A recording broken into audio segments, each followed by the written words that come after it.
السلام علیکم ورحمۃ اللہ وبرکاتہ۔ ناظرین، 90 کی دہائی کی بات ہے، پنجاب میں سپاہ محمد اور لشکر جھنگوی میں فرقہ وارانہ آویزش اپنے عروج پر تھی۔ دونوں طرف بڑے بڑے نامی گرامی مجاہدین اسلام کی محبت میں باہم برسر پیکار تھے اور خون مسلم کی ارزانی عام تھی۔ ان دنوں ایک کردار کا بہت ذکر ہوا۔ ریاض بصرہ ان محترم کا تعلق لشکر جھنگوی سے تھا۔ ریاض بصرہ صاحب پنجاب پولیس کے لیے ایک چیلنج بن گئے۔ وہ کارروائی کرتے اور پھر یوں غائب ہو جاتے کہ معلوم ہی نہ پڑتا کہ کہاں غائب ہو گئے۔ رفتہ رفتہ ریاض بصرہ کے ساتھ دیو مالی روایات وابستہ ہونے لگیں، جیسا کہ اس خطہ کی روایات ہے۔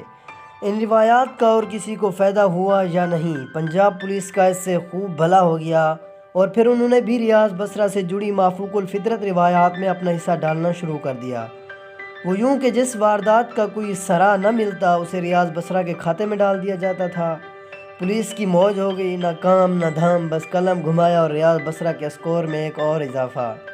لیکن پھر یوں ہوا کہ بالآخر ریاض بصرہ 2022 میں ایک پولیس مقابلے میں مارے گئے تھے۔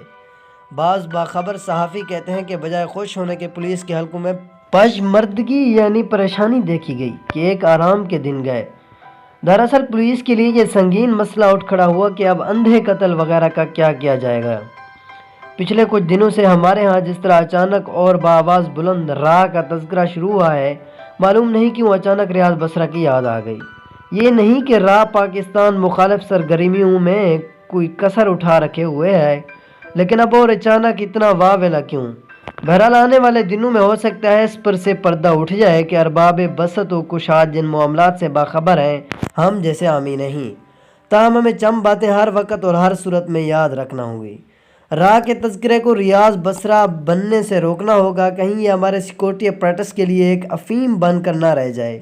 ایسا نہ ہو کہ ہمارے قانون نافذ کرنے والے ادارے جو کچھ محنت کر رہے ہیں ان سے بھی ہاتھ دھو کر بیٹھ رہے ہیں اور سارا کام زور و بازو سے زور و قلم پر منتقل ہو جائے، پھر ہر کام راہ کے ذمہ لگنا شروع ہو جائے۔ دنیا کو متوجہ کرنا چاہیں تو اس کی دو صورتیں ہیں۔ ہمارے پاس ٹھوس سے زیادہ ٹھوس ثبوت ہونے چاہیے۔ کوئی بمبئی حملہ قسم کا کام پاکستان میں کرے اور عیاں ہو جائے، اس کے علاوہ کوئی صورت نہیں نظر آتی، کیونکہ اب ایسا تو ہے نہیں کہ محض ہمارے چلانے سے ہماری بات مان لی جائے۔ راہ سے متعلق اس قدر ہلچل دیکھ کر عوام میں یہ سوال ابھرے گا کہ ہم کیا کر رہے ہیں۔ اب یہ ہم سب جانتے ہیں کہ ممبئی واقعات میں پاکستان کو ملوث ٹھہرانے اور دنیا کے اس بات کو باور کر لینے کے بعد ہمارے لیے جیسا کوئی تیسا کے حوالے سے بہت زیادہ آپریشنز موجود ہیں، اور نہ ہی اس مسئلے پر بھارت سے جنگ ہی ممکن ہے۔